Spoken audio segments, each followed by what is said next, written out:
Hello, everybody, and welcome back to That Milan podcast. Martino Puccio, Matt Santangelo, alongside you guys for the holiday season episode of That Milan podcast. Santangelo, how was your Christmas? It's been a great season so far. The Christmas holiday is awesome. Be around family.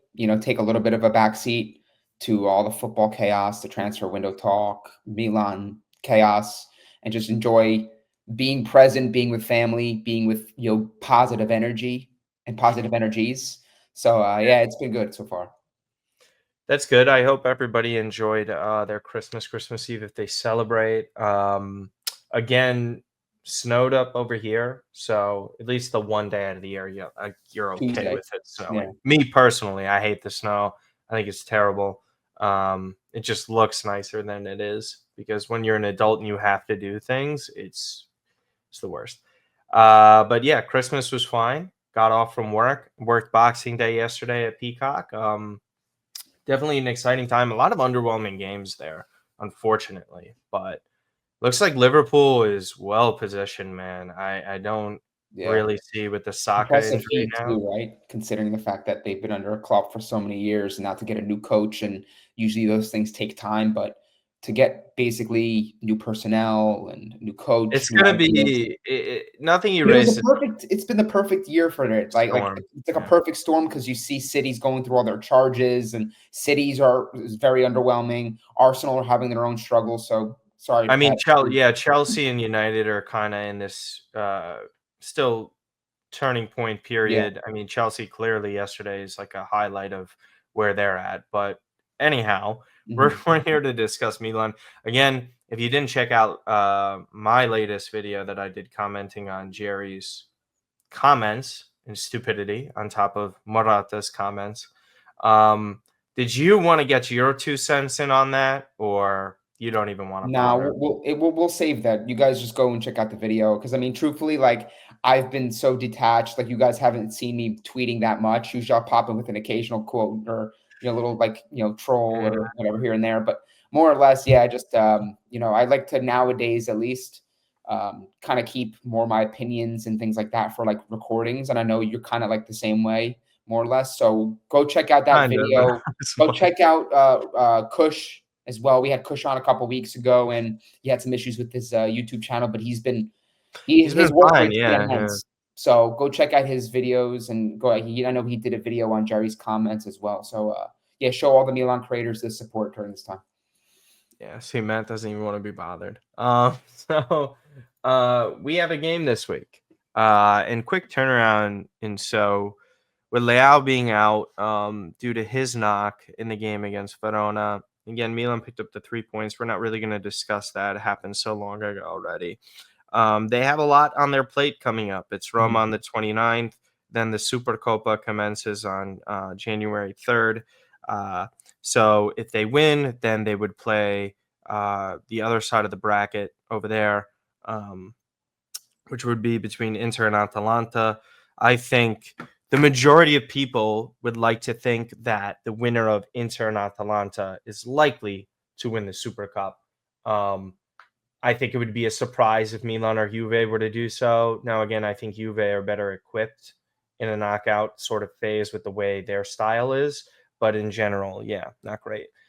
And I would like to think that, back to Roma and Milan here, Matt, Mhm. this is, I think, the two most disappointing of the big seven in Serie A, of the Seven Sisters. This season, I think you could argue Juve, but realistically, Juve haven't lost. So I think they would be a step ahead of where Milan and Roma are at, even though Milan are not that far behind, and Roma, realistically, not that far behind in Milan either. Milan have a match to play. Outside of these two, dude, like I think this is going to be a tough watch. This one's going to be at San Siro, so this slightly favors Milan. Roma in better shape in terms of recent form relative to their start of the year and where their health lies at this point in time. Milan are going to be without their two best players in this one, so it's a huge advantage for Roma. Sort of seeing a little bit more stability on the Roma side of things with how they've been playing as late, but does that also reflect upon they can't get much worse than where they were at? Like, I think that kind of speaks volumes as to where they have been. Milan, results wise, has been okay, but play wise, no, no. I just don't see how this is a match anyone's excited to watch. Uh, yeah, what are your sentiments going into this one? Dude, I'm not even like a win would shock me, to be honest. I'm expecting a draw or a loss to Roma with the way Milan has been playing and the players they're missing in this one. I Yeah. don't have much positivity heading into this. What are your feelings? Yeah. So, real quick, couple tidbits. So Milan, 8th place right now, Yeah. plus 9 goal differential. They're on 26 points. Again, as you mentioned, game in hand due to the postponement of the Bologna game. That'll be replayed in February. So we have to wait a little bit of while before we can see what the outcome of that is. Roma, 10th place. They're have conceded as many goals as they've allowed. Now they're 5-4-8, 19 points. So Milan are ahead by 7 points, despite having a game in hand, which Yeah. speaks to how difficult the season it's been for Roma, who had really high hopes coming into the season. I mean, just dating back to the I summer, they were lauded for having a really good transfer window, and everyone was saying, okay, Roma might be dark horses for top four at the very minimum. They're building a pretty good team here, and obviously it's been anything but roses for them. But recent results have turned around, as you mentioned. They've won 4 of their last 5 in all competitions. They more recently beat Parma 5-0. Of course, a team that Milan lost to on opening match day. uh, They beat Sampdoria 4-1 in the cup play. Como they lost to. Feyenoord, I believe that's and then Feyenoord. Roma is Braga. also who we play in Copa, by the way. Yeah, Coppa Italia. they No. beat Braga 3-0, and then they beat Lecce 4-1. So they've been turning it around. I think as a collective, obviously they haven't had the season they've wanted, and some of their Yeah. main guys haven't produced to expectations. I mean, Dovbyk has 5 goals, 1 assist. I think people expected a little bit more from him, but I think he's kind of been banged up a little bit. Between the 3 different coaches being in there, I don't think it's easy for a striker Insane. specifically to continue to produce when there's so much kind of turnaround. El Shaarawy, Dybala, they've been doing their normal thing. Saelemaekers has been contributing here and there. So this hasn't been a bad team. I think they are turning a I think they've corner, been bad. but I think they've been very unpredictable in the sense. Well, I mean, I think they're not a bad team in the sense the personnel is pretty good. I don't think Oh it's yeah, okay, too gotcha. far off of Milan's in my opinion. I think Milan have a better team, but I think some of the players that they do have in this team, I do feel that can make the difference. But I just truthfully, my own sort of mindset with Milan nowadays, and you guys saw or maybe didn't see the kind of feeling I had around the Verona game before we obviously we saw that play out, was I just wasn't quick to give Milan the credit of a surefire win, and they got a victory. It was a narrow victory. Yeah. Wasn't a great performance, as you just mentioned, right? The performances have been very underwhelming. But at this point, I'm only seeking results. It's a results-based club now for me.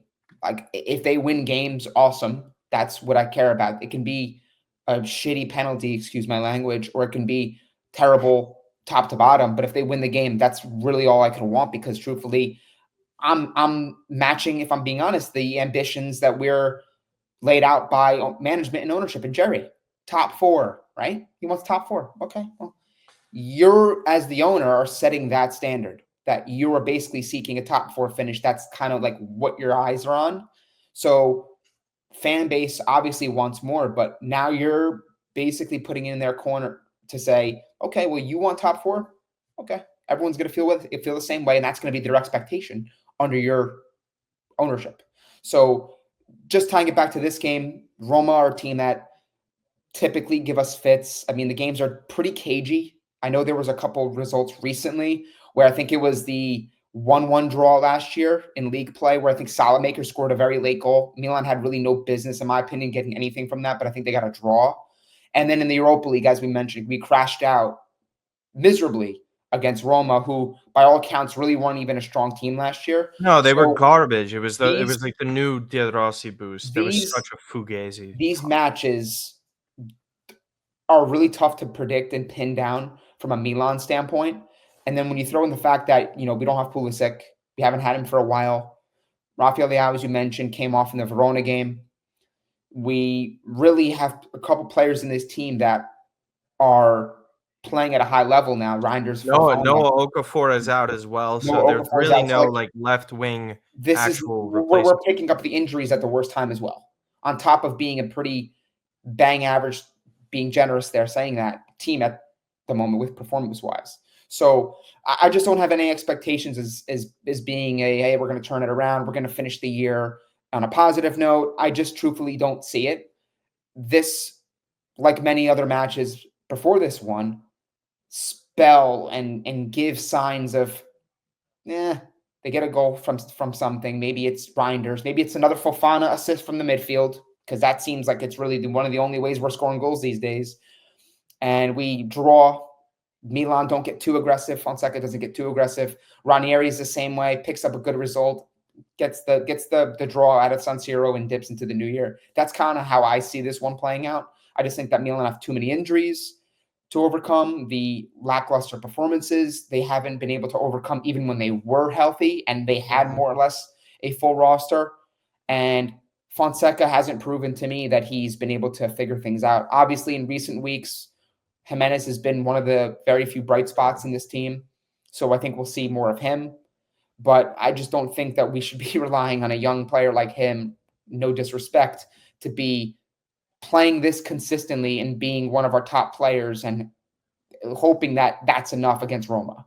Because while I don't think this Roma team is good, it's my final point. While I don't think this Roma team is any good, I think that recent matches with them suggest it could be one of those games where a little bit Dybala magic or a little bit of Al-Sharawi, interchange play with some of their forward players makes the difference. And it's not a great performance from Roma, but they get a result, and Fonseca and Milan continue their spiraling.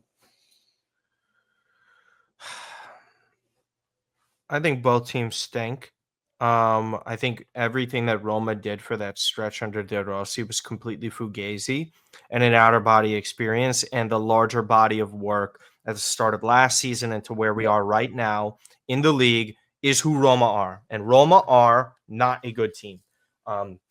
Milan are embarrassing in multiple areas. Mince no words about that, because I know how sensitive Roma fans are about everything. Listen, these two teams stink. I think it would be a surprise if either team was playing in Champions League football next season.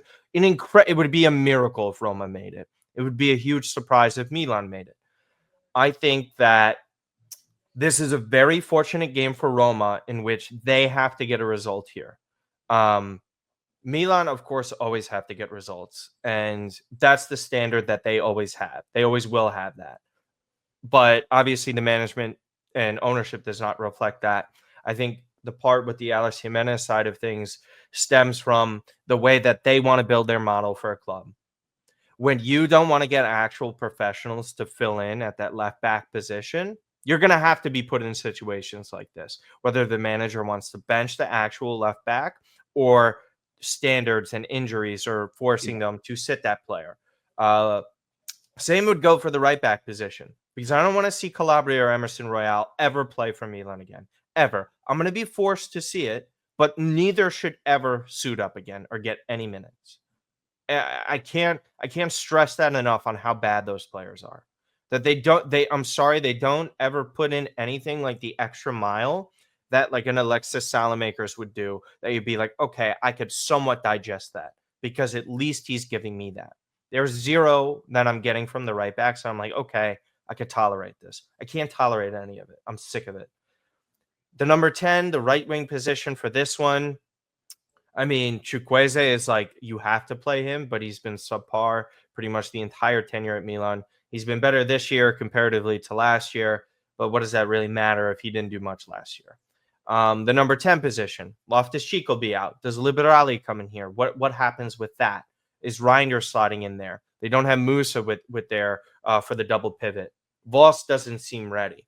Everyone's saying he's struggling with Futuro. This was a guy who debuted professionally with Ajax. Not ready for Serie C. Not a great sign. Kevin Zeroli, I don't believe was called up for this, but would be interesting for that. I think we could just kind of just lean and head into this direction here with this. Benacer and Jovic on the bench. Jovic, both these players picked up knocks during international breaks earlier at the start of the season. Both had just recovered. Now on the bench for this. Benacer has been training. Obviously, definitely not match fit ready. Should not be pushed or rushed for this.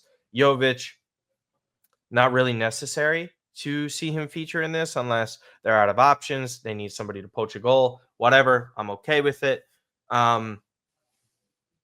They're just lacking, man. I think Chow and Gabia have won the starting jobs for now. Until otherwise, I don't think Pavlovic or Tomori will be seeing minutes anytime soon. Maybe Tomori in a different situation. He could be out in January. We don't know. I don't think that this lineup at all, whatever Milan come out with tomorrow, or sorry, Sunday, Matt, is going to be one that we say, oh yeah, they could get 3 points. There are zero lineups or configurations that make me feel good about heading in to this one.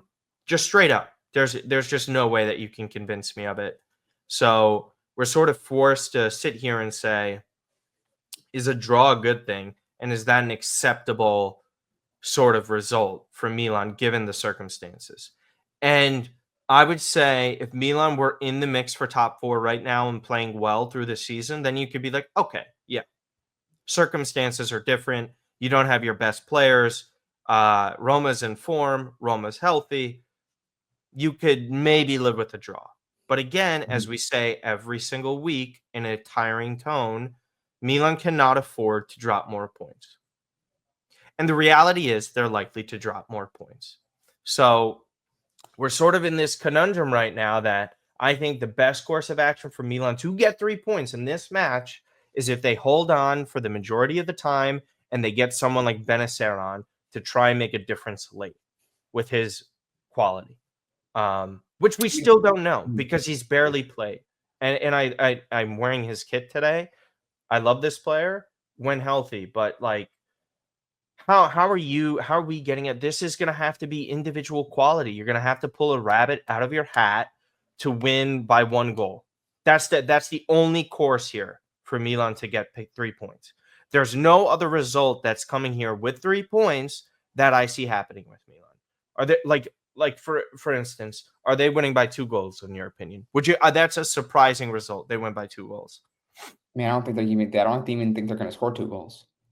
Well, yeah, exactly. So, like, would you agree at that point? Like, if they were to pull this out, this is like a 1-0 sort of. It again, just a win. If they were to get a win, is that the way it happens? Because I don't see how.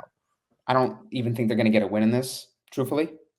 And I'm just going to. Of course, no, I don't either. But I'm saying, like, if Milan, it's the outcome of basically everything having to go the right way and the margins are so thin with this team. They can't, even when they score 3 goals, they somehow draw to Cagliari. They score 1 goal. Okay, that's never safe with this defense. So, like, what is their identity? They don't have an identity as a team. And when you don't have an identity as a team, then it's really difficult to pin down expectations, especially when this is the lineup. And this is according to Gazzetta dello Sport. You guys can go and check it out on the website. That's usually what I base formations on when we kind of get into these things. They have Magnon, Emerson, Gabia, Chow, Teo, and left back. Fofana, Reinders being used like a bar of soap until there's nothing left appears because they got really no other option. Chukwueze at right wing, Morata as a number 10. Yeah. Jimenez as like a left wing, left forward, and then Abraham up top. And then this is on the Roma side, Dovbek, El Shaarawy, Dybala, Angelino, Paredes, Kone, former Milan. Kone's been a beast for Saelemaekers revenge game, which we got a couple comments / questions on our post, so we'll kind of keep that towards the end. That kind of relate to Alexis. Evan Ndika, Mats Hummels, our boy Mancini, and Svilar. So that's Roma, and I think they don't have really any injuries. If I'm being honest, I think the only guy that they don't have available is Cristante. Yeah. While Milan are still without Okafor, Loftus-Cheek, Musa, Leao.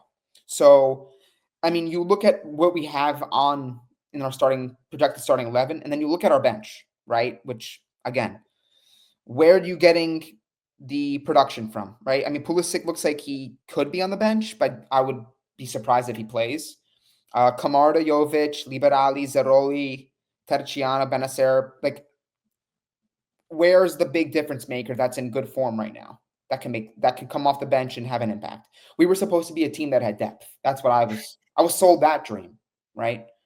And I look at this team, and no disrespect to any of these guys, but Camarda hasn't scored a goal. He's a kid. Jovic is just coming back. He's basically a guy that gives you 10, 15 minutes, and he gives you a burst out of nowhere with a goal. Pulisic is coming back from an injury. So, like, it's going to come, in my opinion. If it's not coming from the starting group, it's not coming at all in this match. I just don't see where Milan are able to effectively either overturn the game in the second half, break the deadlock in the second half. It strikes me as one of those games that the home fans are going to be left with more of the, this is what we're getting. Like, throw your hands up in the air. Let's just go into the new year. Let's drink our sorrows away. I think they're going to get even angrier. They're going to get even angrier. They should. From what's happening. They should. They're spending their hard-earned European currency for this match.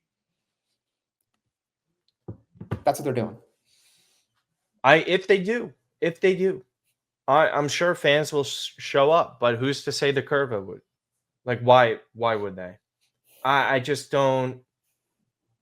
I don't see how anything happens when the owner is so distant, and these people are pretending that the problem doesn't exist and they're not addressing it.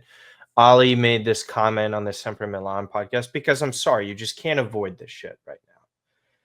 What Ali was saying, what the reasoning for Jerry not showing up, and this clip is on their social media for Sempre Milan, so you could go and get the quote from Ali himself, is that Jerry didn't want to show up to a place on the 125th anniversary to talk about and represent and be around people who have done something in Milan's history instead of, what he's done, which is virtually nothing.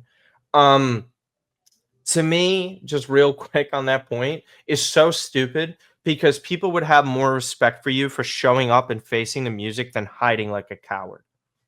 Also, because that's exactly what's happening. Also, Martino, if nothing else, wouldn't that be the moment to show your face around what makes Milan's history so special? The prestige. Well, yeah, exactly. Being around all these legends and maybe having sort of an awakening, because a lot of his comments in the media since he came in as owner have been very tone deaf, right? The one you keep bringing up, there's nobody better or who better than Zlatan Ibrahimovic.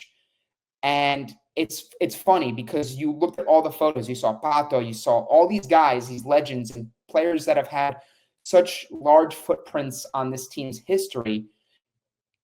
You can go and just observe and just take it in and immerse yourself in what makes the team so special and why fans are so passionate and why fans are so upset at the current state of affairs, and say, you know what, I understand now. I have an idea of why fans feel the way they feel about this club and why they're so upset. Because when you have legends like this roaming around and bumping shoulders with Van Basten, Rijkaard, Gullit, all these guys, if that wouldn't move you as an owner to sort of take action and to say, whoa, like, I get it now. I get why there's such an aura around these colors.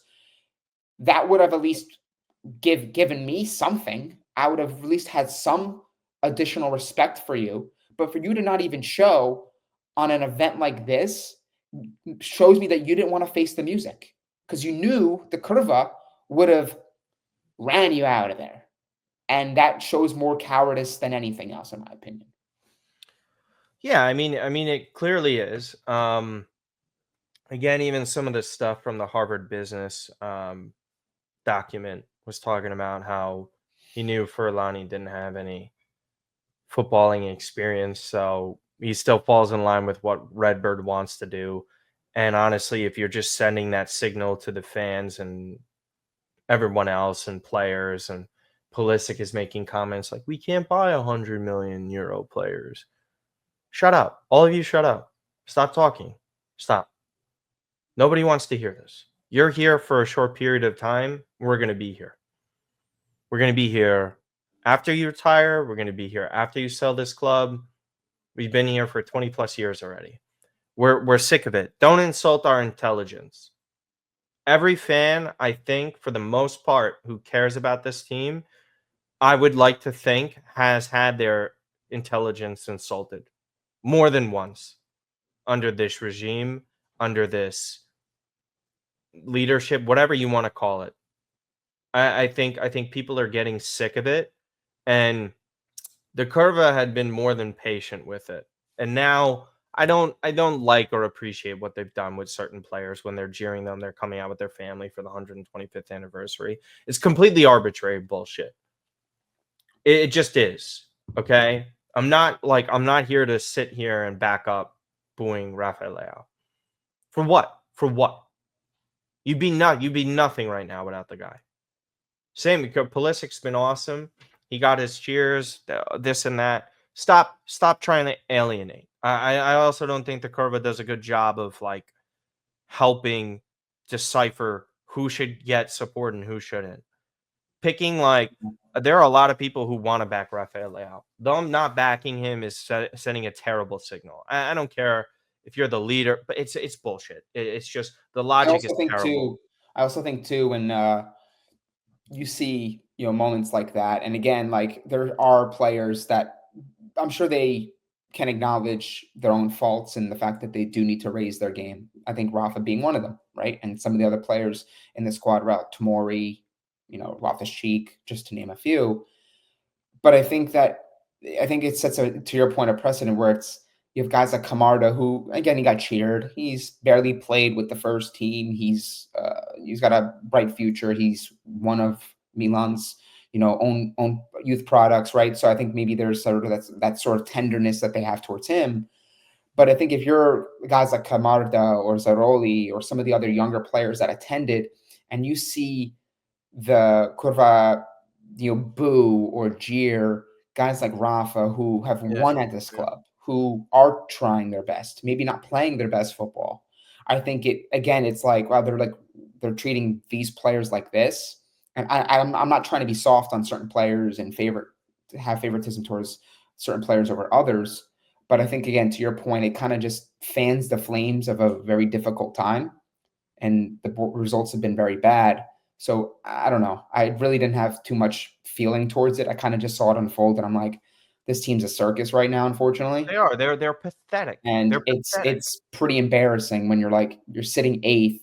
You're trying to sort of draw this line in the sand if you're the Curva, and it's like, all right, it's not really working because where are the results? Where are the comments from ownership? Like they clearly don't take you seriously. They're not really doing anything that's saying like, okay, we understand their frustrations. Like maybe we can have some action. What are they doing? Potentially selling Tomori for peanuts to a rival, Yeah, which we could just do. which we can get into, right? So Well, give a prediction for Sunday. I say 0-0 draw. Actually, I say 1-1 because frankly, both teams are pretty dreadful defensively and dysfunctional. That there has to be some goals in this. I don't think it's going to be high scoring, but I think it's going to be a draw. So I'm going 1-1. all right, 1-1, and then also a final point with that before the Tomori stuff. Saelemaekers sold permanently.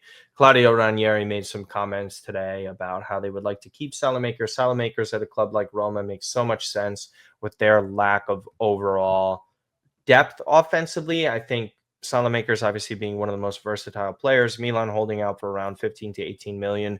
Good. Finally, that's something I can agree upon. If you're going to sell this player, hold out for the right price. I think that's a fairly justifiable number for this player. Would he be more useful at Milan? I think that's up for debate with a lot of people. Me personally, I understand the angle of like, oh, I don't like Chukwueze here. I don't want him in the club anymore. I get that, whatever. But also, that doesn't mean the standard should be let's keep Alexis Saelemaekers. Yeah, we're Because going what's the backwards. difference? Please, what is the difference? There is no difference. Outside of work rate, it's bullshit. Stop it. So, Chukwueze contributes more offensively. So if we're really going to talk about that, it's completely negated. Simple. Yeah, So I'm really tired of that side of things. Saelemaekers sold permanently. I will live if it happens. I do not care.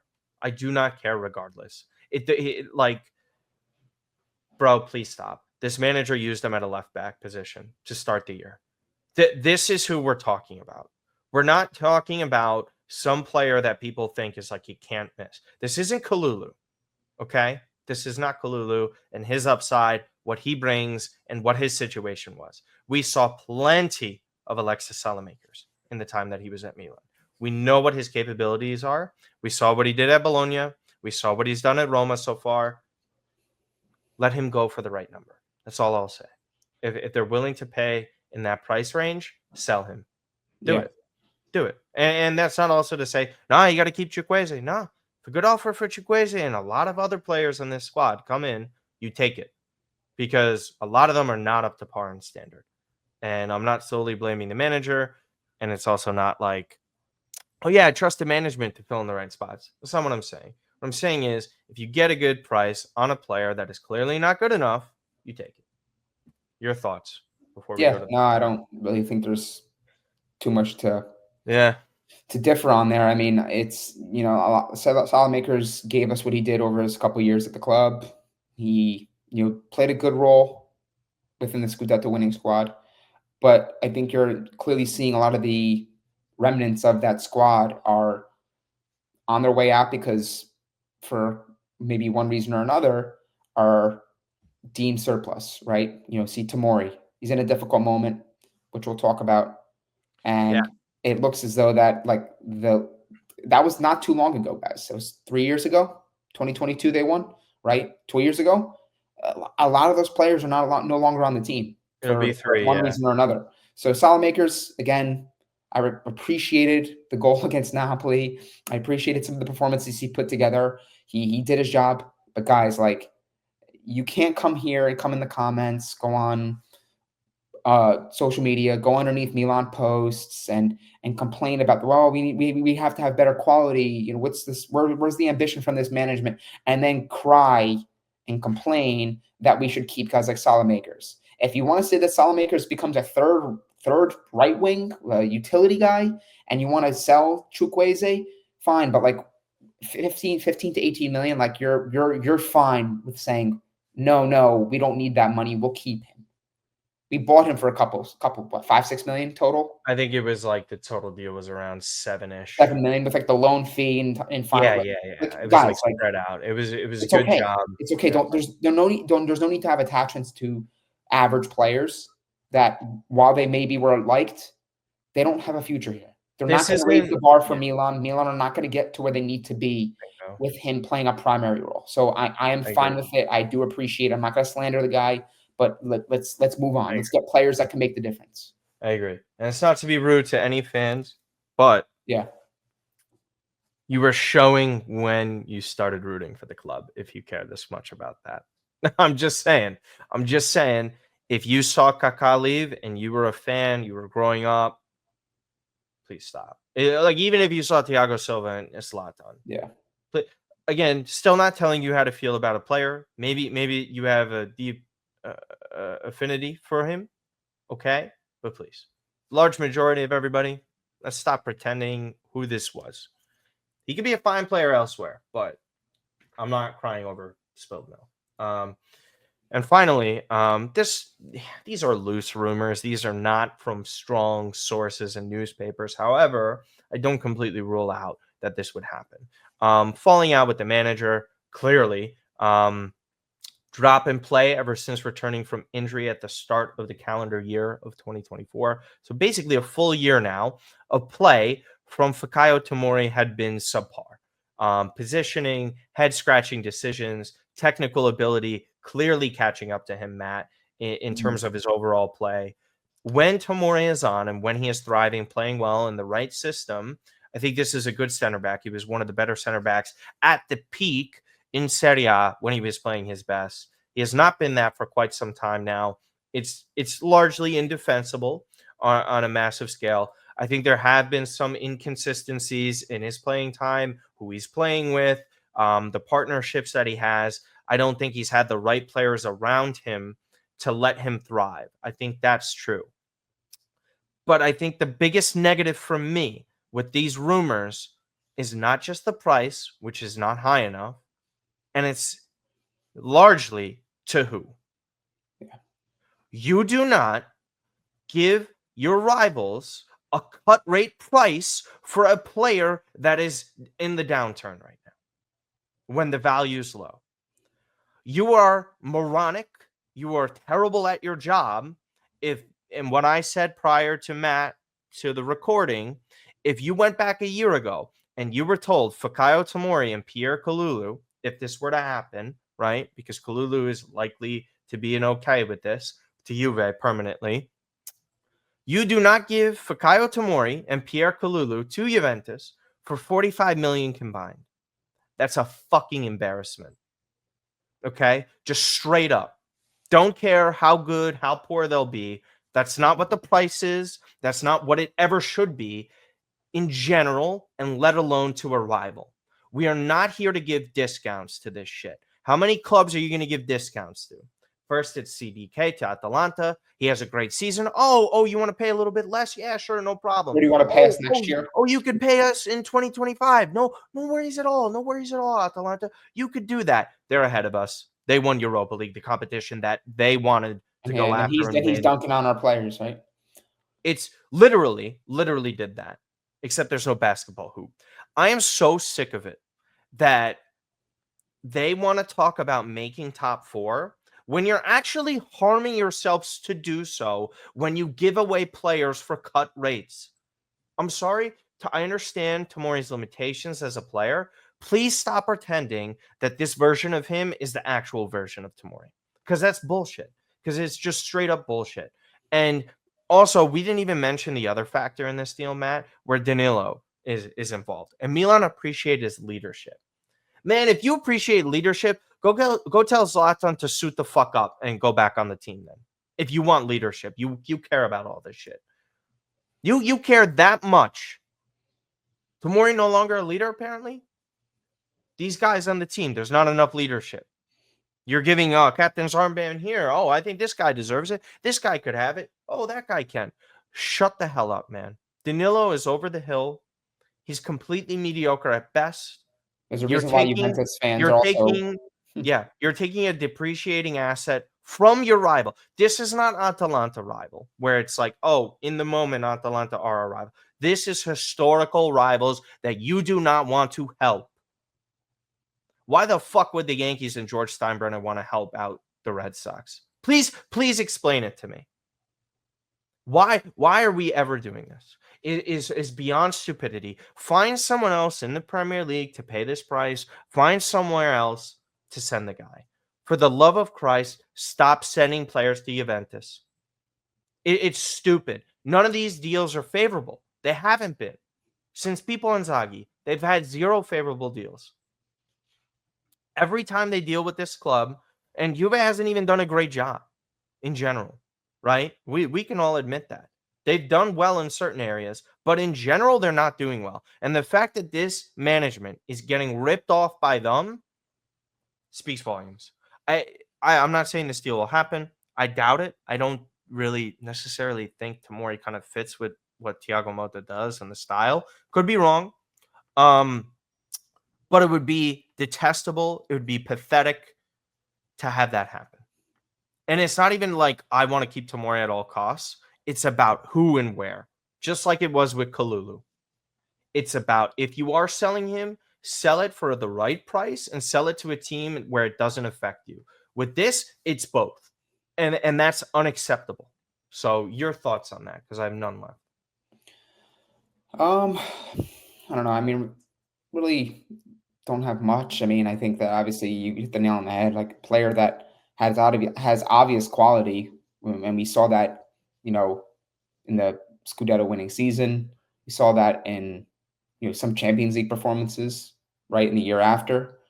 But for whatever reason, obviously he can't break into this team and get consistent minutes. I know that when he has played, he hasn't looked that good.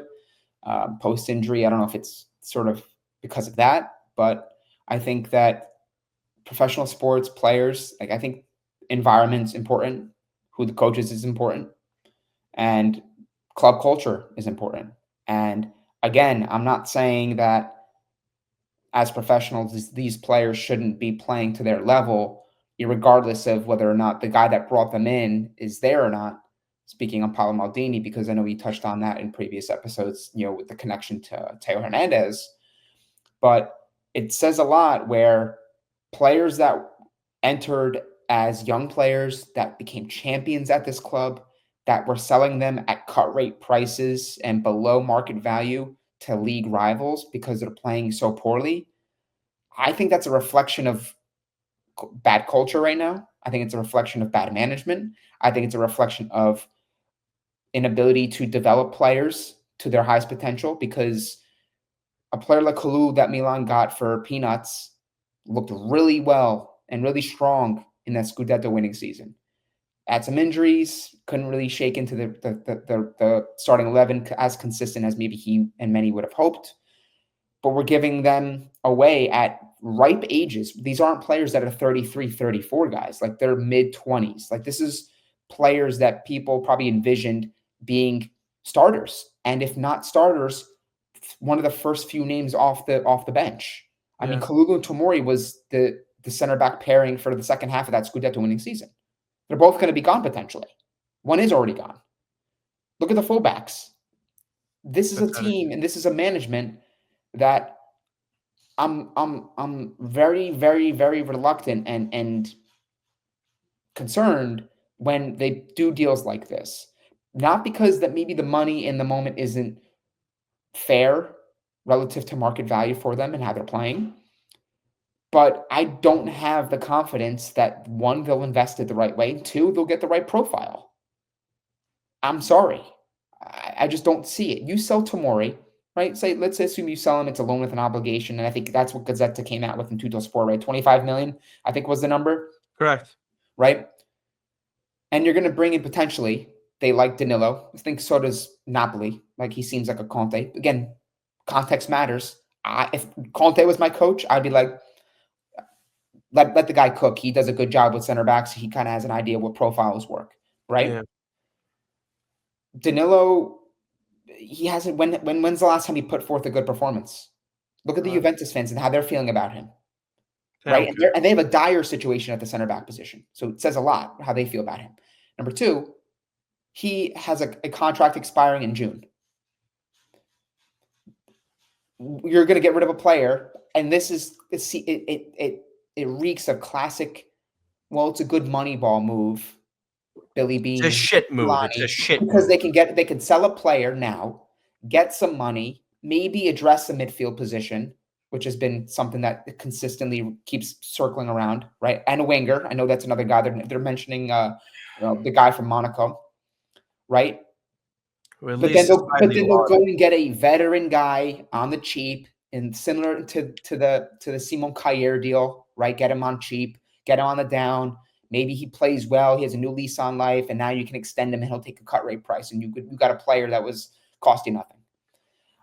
It's not necessarily me saying that I disagree that maybe it's time to move on from Tomori, because truthfully, there's very few players in this team that I deem like untouchable and like absolutely crucial that we keep going forward.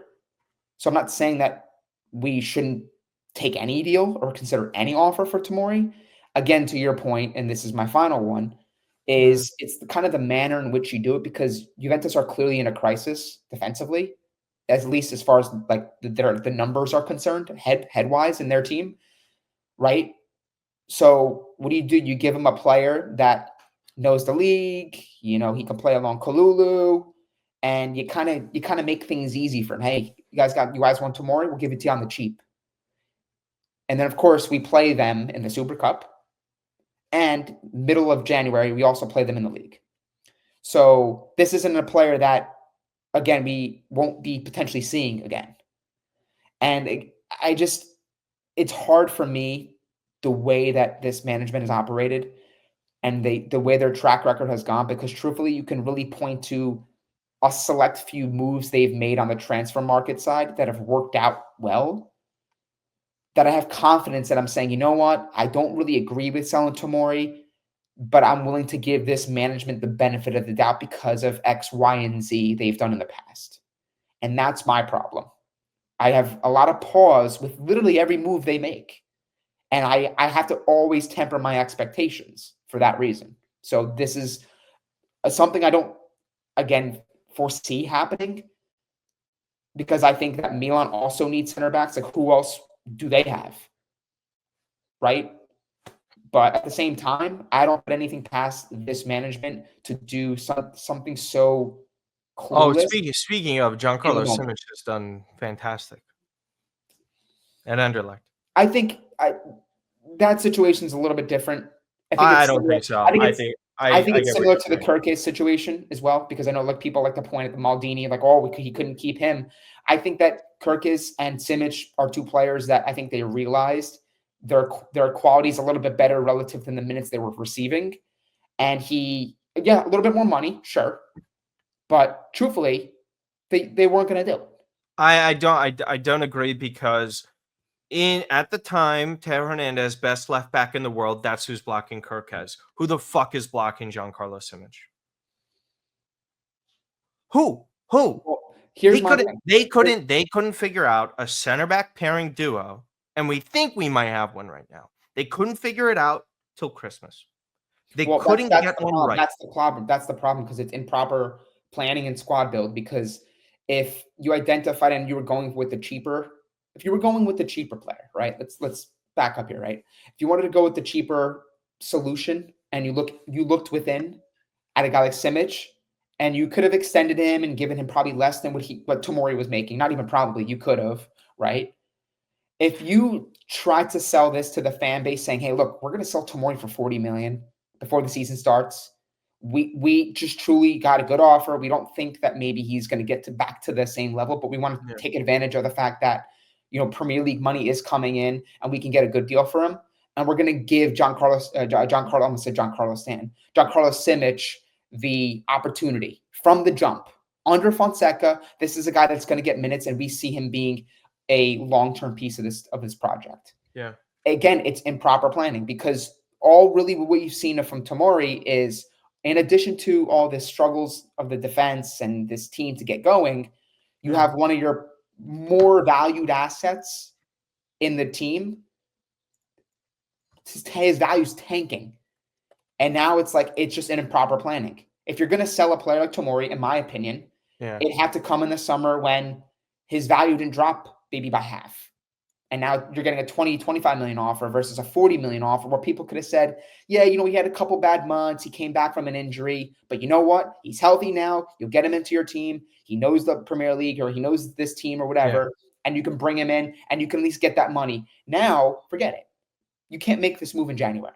And you got to hope that Tomori at some point gets the opportunity and can play himself back into a good role and to get that value back up. But again, it's just a chaos with this team, because even though they have a good financial position, they can't manage that good financial position. No, they're doing a terrible job of it, and they're actually going to tank their financial position because they can't do a good job of actually reallocating their assets to get better players in here and create stability within the squad, because cutting corners loses you more money in the long run, which is very fascinating for a guy who worked for Goldman Sachs for so long, that he just doesn't understand that. But no one's able to tell him that and make him understand that, because you need to follow the Redbird guidelines and what they want to do. Truthfully, cutting costs and being smart about investments isn't a bad thing.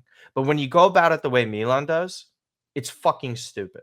It's fucking stupid. Because when you're boasting about these record profits and revenues, then at what point does the corner turn that you're like, okay, yeah, now we can invest more. We could take some risk. You don't do any of that. It's whatever. It's go watch the last video, guys.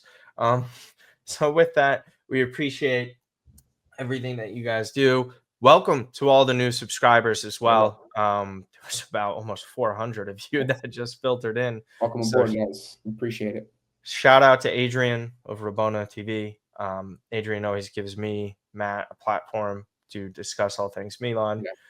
Usually I've been negative as of late, but again, we really appreciate. There's tons of great comments that you guys are giving us. There's a good amount of Inter fans that also filtered in, so thank you for the most part of being decent. So, but yeah, at Matt_Santangelo, at AC Milan Bros, at that Milan Pod, Twitter, Instagram, TikTok here.